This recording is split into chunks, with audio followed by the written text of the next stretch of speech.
prezzi alti per gli italiani non hanno scoraggiato i turisti del nord Europa dal passare l'estate in Croazia, soprattutto in Istria. La Puglia, persi i turisti dall'Ucraina e dalla Russia, è stata riscoperta dai villeggianti degli altri paesi dell'Europa orientale. La vittoria dell'Azerbaigian in Nagorno-Karabakh, gli armeni costretti all'esodo o sarà vera pace?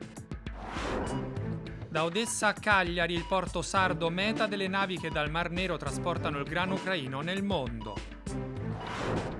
I cavalli del massiccio dello Stolovi, liberati dai contadini negli anni 70, sono ora una delle attrazioni di questa zona montana della Serbia.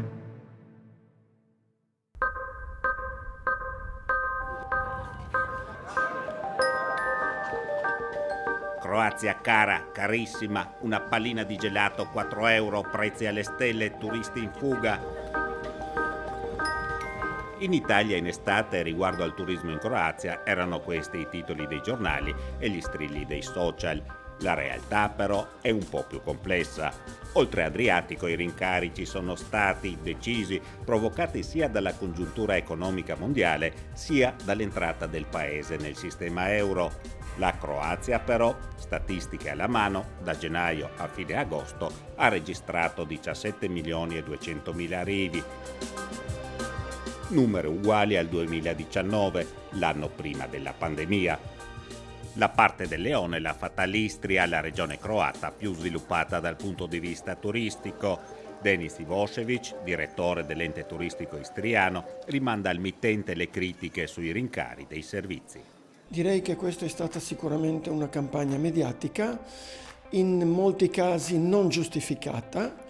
Il vero è che noi siamo entrati nell'Eurozona dal 1 gennaio 2023, facciamo parte anche dell'Eurozona, per cui i rincarimenti sicuramente ci sono stati e lì dove i rincarimenti sono stati accompagnati dall'inserimento di una nuova qualità, di un nuovo servizio, il mercato naturalmente ha acquisito, cioè ha risposto benissimo. Lì dove ci sono stati solamente i rincari, senza includere dei nuovi servizi, naturalmente il mercato punirà questa cosa, ma direi che sono in minoranza.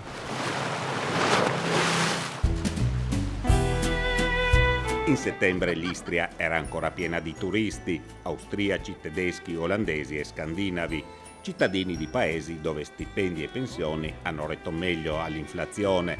Invece per trovare dei turisti italiani a Parenzo abbiamo dovuto faticare. Abbiamo sentito tramite amici che era bella, c'erano molti posti da vedere, l'entroterra, la costa. I prezzi?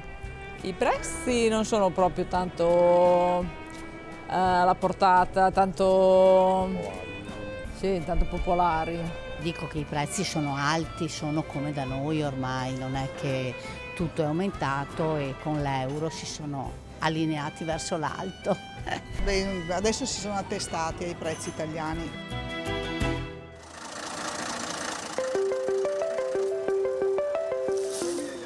L'economia dell'Istria è tutta condizionata dal turismo. Questo vale soprattutto per l'agricoltura. Siamo nella stagione della vendemmia ed in una vigna alle porte di Cittanova abbiamo parlato con Livio mentre aiutava un compaesano a caricare le cassette dell'uva raccolta. Un lavoratore che spiega bene le dinamiche del mercato del lavoro in questa regione croata. Ci sono grandi vigneti, però lavoratori pochi perché anche adesso qui abbiamo avuto lavoratori dall'Egitto, quindi quando vengono loro dall'Egitto si intende che qui i nostri lavoratori sono andati in Germania, in Italia, in altri paesi, quindi non c'è manodopera, diciamo. Anche in turismo abbiamo il problema perché i lavoratori che vengono qui dall'Ucraina o dalla Bosnia o da altri paesi sono lavoratori che prendono un stipendio più basso dei nostri lavoratori che vanno a fare lo stesso lavoro in paesi esteri. I capitali investiti nel turismo in Istria sono importanti. Negli ultimi 20 anni l'investimento è stato di 6 miliardi di euro. Anche per quest'autunno i programmi sono ambiziosi: l'enogastronomia con l'offerta di vini e piatti al tartufo e la fata padrona. In Germania poi sembra esserci molto interesse per la raccolta delle olive, un'esperienza tipicamente mediterranea che sembra incuriosire molto i pensionati tedeschi.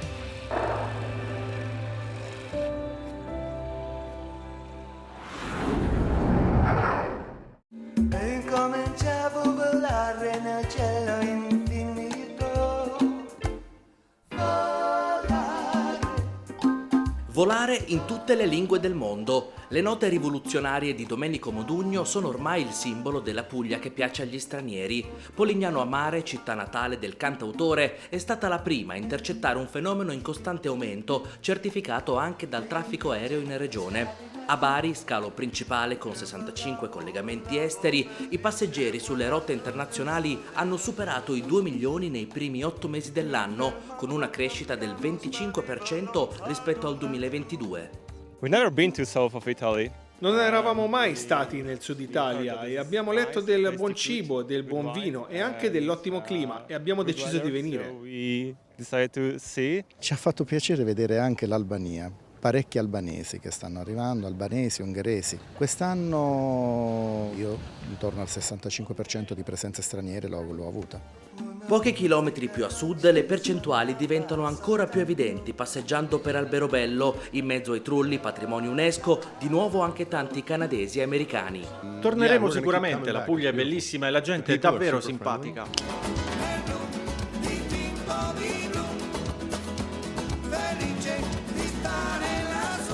Le tratte aeree low cost invece hanno contribuito a riversare in Puglia migliaia di viaggiatori dall'est Europa, una presenza che va oltre i mesi estivi.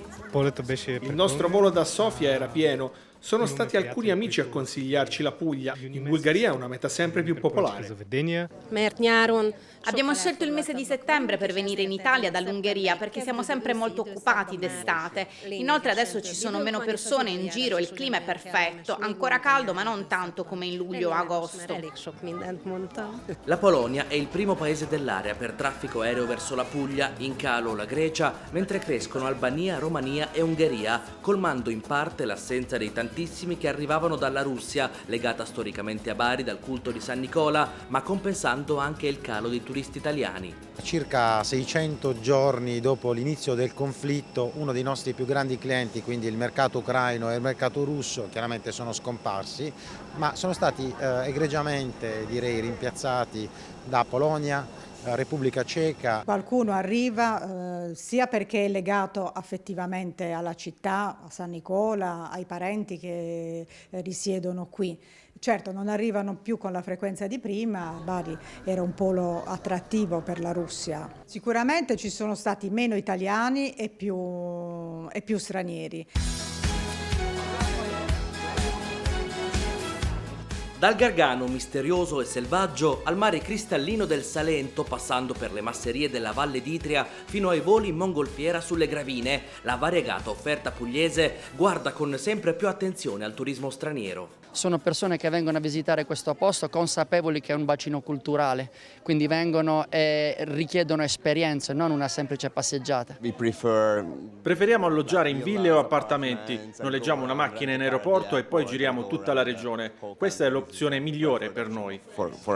I soggiorni sono mediamente più lunghi, c'è chi si ferma anche per un mese e inizia a progettare un futuro in Italia. Ti piacerebbe trasferirci in Puglia per un anno o due? Certo, prima dovremo trovare un lavoro qui o ancora meglio un lavoro da remoto, sarebbe perfetto, questo è il nostro sogno. That's our dream. Un brindisi alla Puglia. Un brindisi alla Puglia.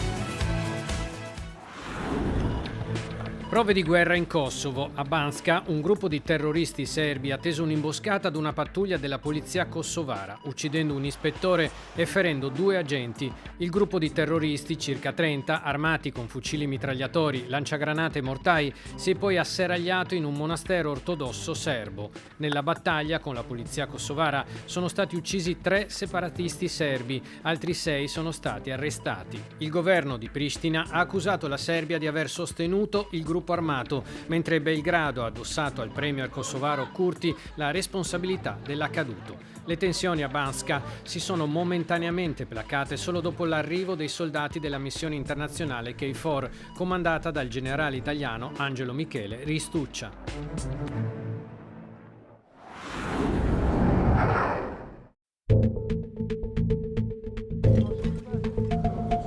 Una tragedia annunciata. I secessionisti armeni del Nagorno-Karabakh, dopo 2 giorni di combattimenti con l'esercito dell'Azerbaigian, si sono arresi. Il Nagorno-Karabakh è una regione dell'Azerbaigian, la maggioranza della popolazione è però armena.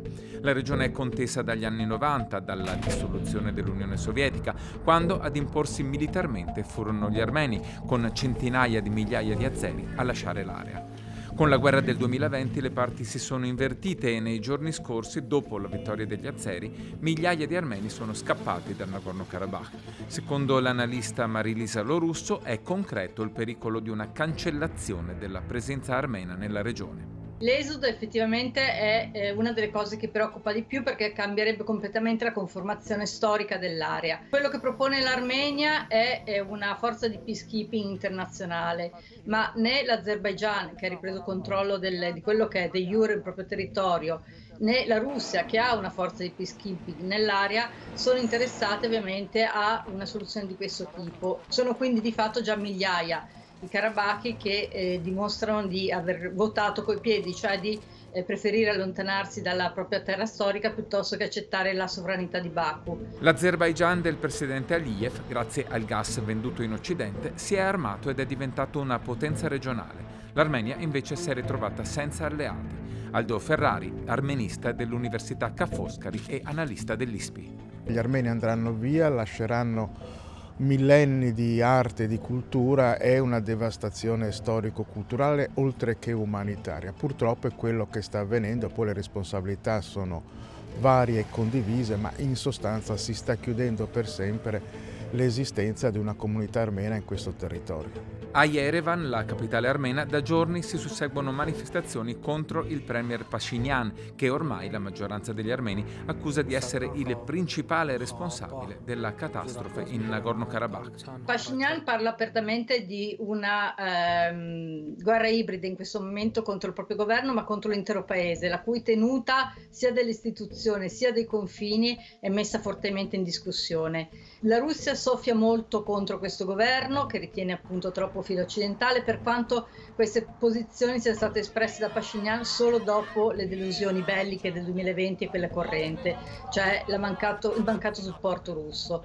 È vero che l'opposizione ha diverse armi al proprio attivo, soprattutto un Pashinyan molto indebolito e molto impopolare, e chiaramente una sconfitta di queste dimensioni l'hanno reso ancora più impopolare, ma non ci sono neanche figure che hanno un grande ritorno popolare nelle fila dell'opposizione, quindi la situazione rimane molto volatile. Il presidente Aliyev, in un incontro con il suo principale alleato, il presidente turco Erdogan, ha annunciato che intende stabilire un corridoio attraverso il territorio armeno per riunire la parte centrale dell'Azerbaigian con l'enclave di Nakhchivan, che ad ovest confina con la Turchia, un progetto che si può realizzare solo con un'altra guerra. Questo punto era previsto negli accordi di pace del 2020 come diritto di corridoio, cioè un diritto di passaggio.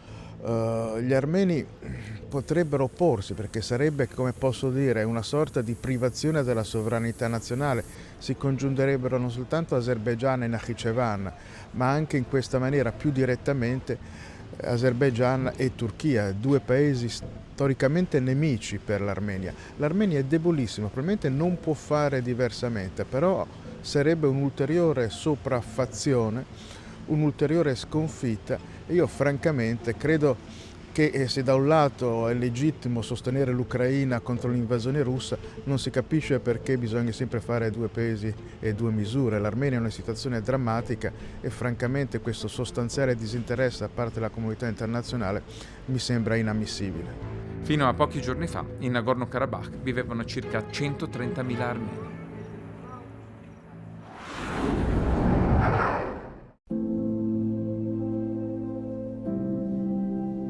Macchinari, legname da lavoro, fertilizzanti non pericolosi, vestiario addirittura frigo con cibo da smaltire perché fermi da 1 anno e mezzo nel porto ucraino di Odessa. In tutto 2114 container, circa 600 vuoti, tutti impilati in fila nelle banchine del porto canale di Cagliari nel terminal internazionale Mito del gruppo Grendi. Erano a bordo del primo mercantile civile senza grano Joseph Schulte, battente bandiera Hong Kong, che ha superato il blocco navale attraverso un corridoio definito temporaneo. L'attracco, dopo settimane in navigazione verso ovest, venerdì pomeriggio 1 settembre. Ho cominciato le operazioni di scarico solo lunedì mattina perché eravamo in attesa delle autorizzazioni da parte della dogana, essendo una nave un po' particolare con merce proveniente da tutto il mondo. Le operazioni sono durate poco più di 48 ore e sono state rese un po' più lente dal fatto che la nave era una nave con dimensioni al limite, anzi leggermente superiore a quelle che possiamo lavorare qua a Cagliari. Tant'è che è stato necessario girare la nave, un'operazione non scontata, poi soprattutto a livello diplomatico, di concorrenza con altri porti sul Mediterraneo più noti. La difficoltà non è stata tanto, per quello che concerne noi, la parte legata alla provenienza della nave, anche se invece lì ovviamente gli aspetti doganali sono stati un pochino più complicati e la dogana di Cagliari ha collaborato molto in maniera anche molto costruttiva con un'operazione che effettivamente non è quotidiana. Però le nostre difficoltà principali sono state quelle di convincere l'interlocutore della nostra, 1, esistenza, 2, capacità. Dal 2019 il Porto Canale non ha un gestore unico, i bandi internazionali sono andati più volte a vuoto nonostante la vocazione, la posizione centrale e i 400.000 metri quadri di piazzale. Un caso internazionale, la partenza era stata annunciata via Facebook dal ministro alle infrastrutture ucraino Kubrakov il 16 agosto e salutata come un successo dallo stesso presidente Zelensky. È la vera libertà di navigazione per il Mar Nero, la porta container ha attraversato lo stretto del Bosforo, altre 3 hanno seguito la stessa rotta, al lavoro un equipaggio misto. Nonostante la presenza di componenti dell'equipaggio sia ucraini che russi più una serie di altre nazionalità, mi ha parlato di un clima a bordo positivo. Va detto che una parte dell'equipaggio è sbarcata prima di arrivare a Cagliari. Per settimane la merce è rimasta ferma, l'unico caso risolto è quello del cibo da smaltire. Per il resto è stato necessario rintracciare i proprietari con un'apposita trattativa. Una nave, sempre porta container, è arrivata a Cagliari 2 giorni fa. Triangolo tra il cliente, noi e l'assicurazione per cercare di trovare la soluzione più, efficiente e meno costosa per riorganizzare poi il ritiro dei contenitori, almeno quelli che verranno ritirati.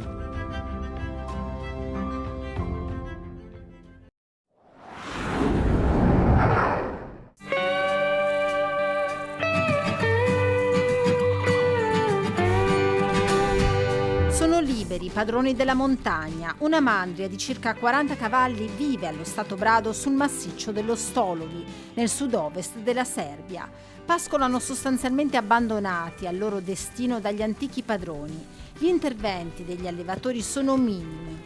La mandria si formò negli anni 70, quando i contadini, comprati i trattori, non avevano più bisogno dei cavalli. Per non macellarli, li liberarono in montagna. Tu su dovedeni. Questi cavalli sono stati portati qui mezzo secolo fa, si sono ambientati, ogni anno ci sono dei nuovi puledri e qualcuno alla selezione sopravvive.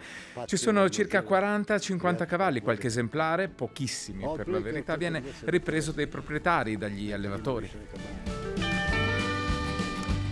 Sulla catena degli Stolovi il pascolo d'estate è abbondante, l'inverno è però rigido, la temperatura scende anche a meno 25 gradi.